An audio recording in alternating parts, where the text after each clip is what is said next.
Hi, everybody.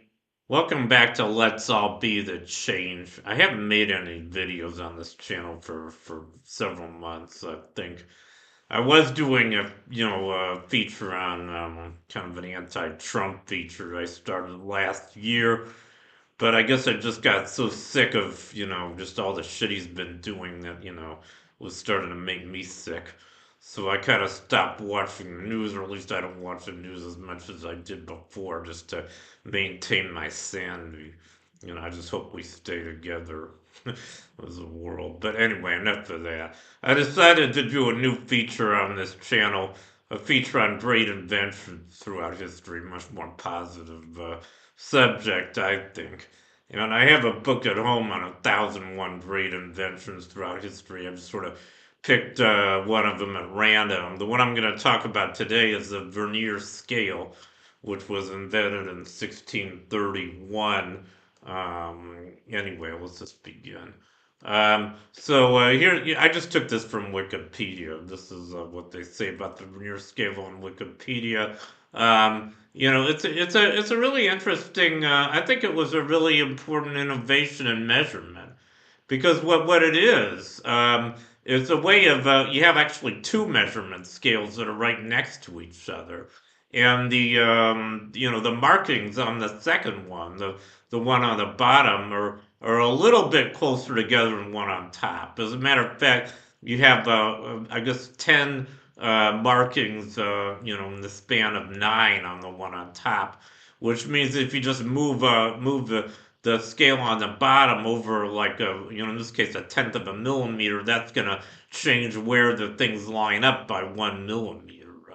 Kind of an interference effect. That's how it works. I'm going to go into this in more detail how it works, but that's the idea. So this was really a revolution in measurement. I mean, I guess it made possible measurements that were around 10 times more precise than just using one scale.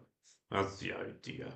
And the guy who invented it, his name was Vernier, obviously. Let me check it out. Yeah, his full name was, let me go look him up here. Yeah, Pierre Vernier. He was a French mathematician who invented this thing in 1731, in 1631 rather. I don't think it really caught on for about a century. It wasn't really used, a lot until the 18th century. Later, it was described in detail in a book called Navigatio Britannica by English mathematician historian John Barrow. So it took a while to catch on, like a lot of things do. I actually used a vernier scale once when I was in college. I remember we were doing some precise measurement. I don't even remember what it was. It was one of my physics labs where we used a vernier scale, and they're usually used on calipers. This picture, which is also showed up in my cover slide, is a picture of a vernier caliper. And I think you guys know what calipers are. They're a way of making measurements. If you want to measure, for instance, a screw or a bolt, you would stick it within these two things on the bottom. I guess I don't know what they call those, teeth or whatever, but you clip it so that it's as tight as you can make it, and then you measure how wide it is. In this If you didn't have the vernier on the bottom, you could just look at the top scale and see how many millimeters it is. But the one on the bottom helps you as about a one digit of precision. And I might as well tell you how this thing works now. So the way it works is, suppose you were measuring something that was, something kind of small, just a little bit over 2 millimeters. So, if you did that with a vernier scale, here's what you would get. I mean, the scale on the right would be shifted over about 2 millimeters from where the thing is you're measuring.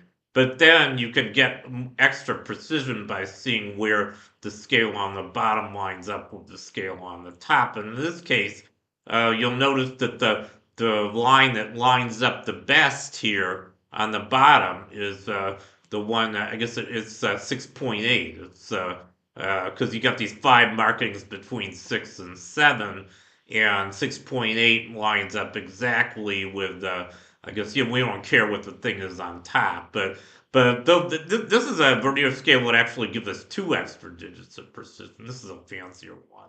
So the markings on the bottom, actually, I think there's 100 markings on the bottom, corresponding to 99 markings on the top. So this gives us two extra digits of precision. So we know that whatever the thing is we're measuring here is between 2 millimeters and 3 millimeters. And since the thing on the bottom reads 6.8, that means that the extra 2 digits are 6 8, so that means it's 2.68 millimeters. Pretty amazing. You can measure something that precisely. And the human eye can only see up to about 1/10 of a millimeter resolution. This is already, 10 times more precise than the human eye can see. And we can do even better than this. I mean, there's also a thing called, yeah, this is a little animation.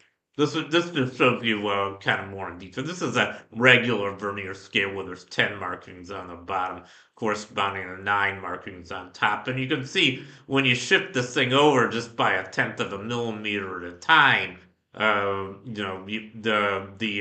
thing on the bottom, if you just look to where it's lined up, you can get that extra 1/10 of a millimeter just from looking where they line up. Pretty cool. And I think this is a cool animation too.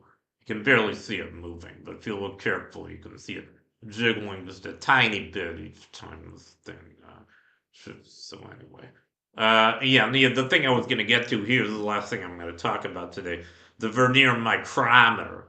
So you can do even better because we have this thing now. I don't know when this was invented, probably sometime in the 20th century. But if you want to get really, really precise measurements, you have this thing called a micrometer, which you turn the wheel, on the right, and you have several turns. Each turn only maybe changes the width of the thing you're measuring by maybe 1 millimeter. So you're really moving this whole scale by a full revolution per millimeter. So you can, even without the vernier, you could get a lot more precision than you could just by looking at the scale directly, probably getting an extra factor of 100 just from that.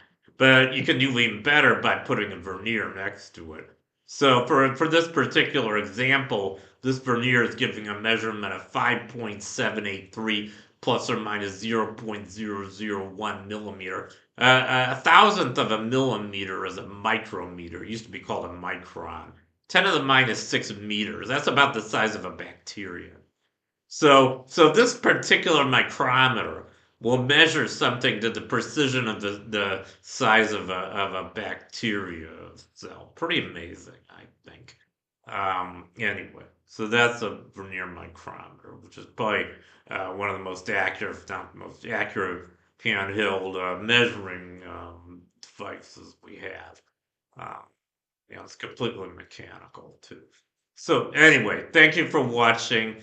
Keep thinking, and I'll see you guys next time. Bye.